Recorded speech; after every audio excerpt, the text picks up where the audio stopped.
എന്താണ് എല്ലാവരും അടിപൊളിയായിട്ടിരിക്കുന്നല്ലോ. നമ്മുടെ ജെനറ്റിക്സ് ഓഫ് ലൈഫിലെ പാട്ട് ലൈവുകളൊക്കെ നമ്മൾ കണ്ടു.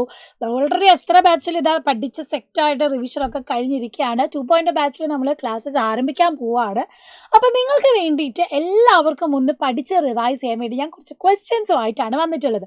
അപ്പോൾ ജെനറ്റിക്സ് ഓഫ് ലൈഫ് ചാപ്റ്ററിലെ ഇമ്പോർട്ടൻറ്റ് ക്വസ്റ്റ്യൻസിലാണ് നമ്മൾ ഡിസ്കസ് ചെയ്യാൻ പോകുന്നത്. അപ്പോൾ നേരെ നമുക്ക് വീഡിയോയിലേക്ക് പോകാം. എല്ലാവരും ചോദ്യങ്ങൾ കംപ്ലീറ്റ് ആയിട്ട് കാണണം, അതിൻ്റെ ആൻസർ പഠിക്കണം.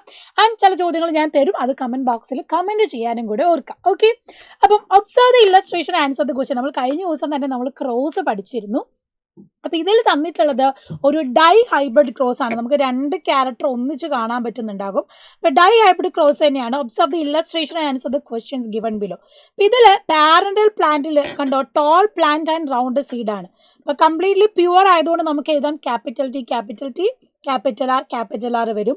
ഡ്വാഫ് പ്ലാന്റ് റിങ്കിൾഡ് സീഡ് ആകുമ്പോൾ എന്താണ്, ഇവിടെ നിങ്ങൾക്ക് കാണാൻ പറ്റുന്നുണ്ട്, ഇവിടെ സ്മോൾ ടി സ്മോൾ ആർ എടുത്തിട്ടുണ്ട് ഗമേറ്റ് എങ്കിൽ of course parent small R ആയിരിക്കുമല്ലോ. അതിൽ നിന്നല്ലേ ഗമേറ്റുകൾ ഉണ്ടാവുന്നത്. അതെ, അപ്പോൾ നമുക്കിവിടെ കാണാൻ പറ്റും ഈ തന്നിട്ടുള്ളത് ഫില്ല് ചെയ്യാനാണ് പറഞ്ഞിട്ടുള്ളത്. അതുമാത്രമല്ല F1 സസ്യത്തിൻ്റെ സ്വഭാവങ്ങൾ എന്തല്ല എന്നും കൂടി എഴുതണം. അപ്പോൾ ആദ്യം തന്നെ നമുക്ക് എഴുതി ഈ ക്യാപിറ്റൽ ടി, ക്യാപിറ്റൽ ആർ നിന്ന് ഗമേറ്റ് ഉണ്ടാവുക ക്യാപിറ്റൽ ആർ എന്നാണ്. ഇവിടെ സ്മോൾ ആർ തന്നുകൊണ്ട് നമുക്കറിയാം ഇത് സ്മോൾ ആറുമായിരിക്കും. ഇനി F1 ഫോം ചെയ്യുന്ന സമയത്ത് ഗമേറ്റ് എങ്ങനെ ഉണ്ടാവുന്നു, ഈ ക്യാപിറ്റൽ ആറും സ്മോൾ ആറും കൂടെ ചേർന്ന് കഴിഞ്ഞാൽ ക്യാപിറ്റൽ ആർ സ്മോൾ ആർ ആണ് അല്ലേ. അതാണ് ഇവിടെ നമുക്ക് F1 കിട്ടിയിട്ടുള്ളത്. ഇനി നമ്മൾ ചെയ്യേണ്ടത് എന്താണെന്ന് വെച്ചാൽ what are the characters of the plant in F1 എന്നാണ്. ഈ F1 കൊടുത്തിട്ടുണ്ട് capital T, capital R small R. ഇതിൻ്റെ സ്വഭാവ ഗുണം എന്താണെന്നാണ്. ക്യാപിറ്റൽ ടി സ്മോൾ ടി ആണെങ്കിൽ ഓഫ് കോഴ്സ് അത് എന്തായിരിക്കും, ടോൾ ആയിരിക്കും, ഉയരം കൂടിയ പ്ലാന്റ് ആയിരിക്കും.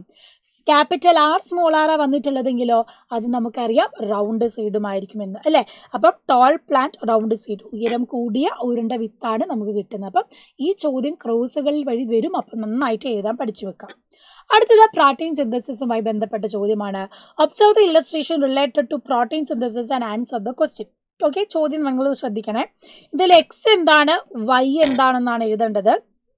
വൈ നമുക്കറിയാം, നമ്മുടെ സൈറ്റോപ്ലാസത്തിലേക്ക് mRNA വന്നു കഴിയുമ്പോൾ എവിടെയാണ് ഇത് ചെന്നിരുന്നത്, വൈ എന്ന് പറഞ്ഞാൽ നമ്മുടെ റൈബോസോമാണ്.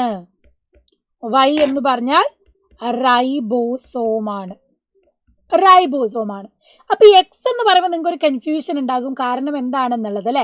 എക്സ് എന്ന് പറഞ്ഞാൽ നോക്കുക, ഈ റിബൺ ആണ് ന്യൂക്ലിയസിൽ നിന്ന് വരുന്നത്. ന്യൂക്ലിയസിൽ നിന്നും നമ്മുടെ DNA നിന്ന് രൂപപ്പെട്ട് വരുന്ന ആളാണ് ഈ കിടക്കുന്നത്. സോ എക്സ് എന്ന് പറഞ്ഞാൽ നമ്മുടെ mRNA ആണ്. അപ്പോൾ എക്സ് mRNA ആണ്. വൈ എന്ന് പറയുന്നത് എന്താണ്, റൈബോസോമാണ്. What is the role of X in this process. എക്സിൻ്റെ റോൾ എന്താണ്, mRNA ആണ് മെസ്സേജ് എത്തിക്കുന്നത് അല്ലേ. Carries information from DNA to ribosome. DNAയിൽ നിന്നുള്ള സന്ദേശം റൈബോസോമിൽ എത്തിക്കുന്നത് നമ്മുടെ mRNA അല്ലെങ്കിൽ മെസ്സഞ്ചർ RNA ആണ്. വൈ എന്ന ഭാഗത്ത് നടക്കുന്ന പ്രവർത്തനങ്ങൾ എന്തെല്ലാം, റൈബോസോമിൽ എന്താ നടക്കുന്നത്, റൈബോസോമിൽ നമ്മൾ പഠിക്കുന്നുണ്ട് ഈ mRNA തരുന്ന സന്ദേശം അല്ലെങ്കിൽ ഇൻഫർമേഷൻ അനുസരിച്ചുകൊണ്ട് അവിടെ എന്ത് ചെയ്യുന്നു, അമിനോ ആസിഡുകൾ കൂട്ടിച്ചേർക്കപ്പെടുന്നു. ഈ അമിനോ ആസിഡുകൾ കൂട്ടിച്ചേർക്കപ്പെട്ട് അവിടെ എന്തുണ്ടാവുന്നു, പ്രോട്ടീൻ നിർമ്മിക്കുന്നു അല്ലേ. ഈ ഒരു മെസ്സേജ് വഴി അമിനോ ആസിഡുകൾ ജോയിൻ ചെയ്ത് പ്രോട്ടീൻ നിർമ്മിക്കുന്നത് എവിടെയാണ്, റൈബോസോമിൽ വെച്ചിട്ടാണ്. അപ്പോൾ ഈ ഡയഗ്രാം ഓർത്ത് വെക്കാം.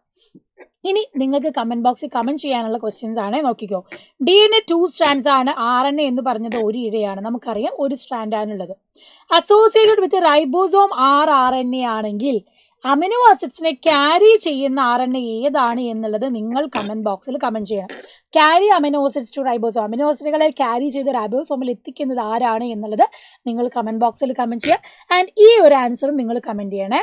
ക്യാപിറ്റൽ ടി ടോൾ ആണ്, ഉയരം കൂടിയതാണ് എങ്കിൽ സ്മോൾ ടി എന്ന് പറയുന്നത് എന്തായിരിക്കും വരിക, എന്ത് ഗുണമാണ് അവർ കാണിക്കുന്നത്, അവർ കാണിക്കുന്ന പ്രകട ഗുണം എന്താണെന്നുള്ളത് കമൻറ്റ് ബോക്സിൽ കമൻറ്റ് ചെയ്യും. അപ്പോൾ ഈ 2 ആൻസർ നിങ്ങൾ എന്ത് ചെയ്യണം, കമൻറ്റ് ബോക്സിൽ കമൻറ്റ് ചെയ്യണം.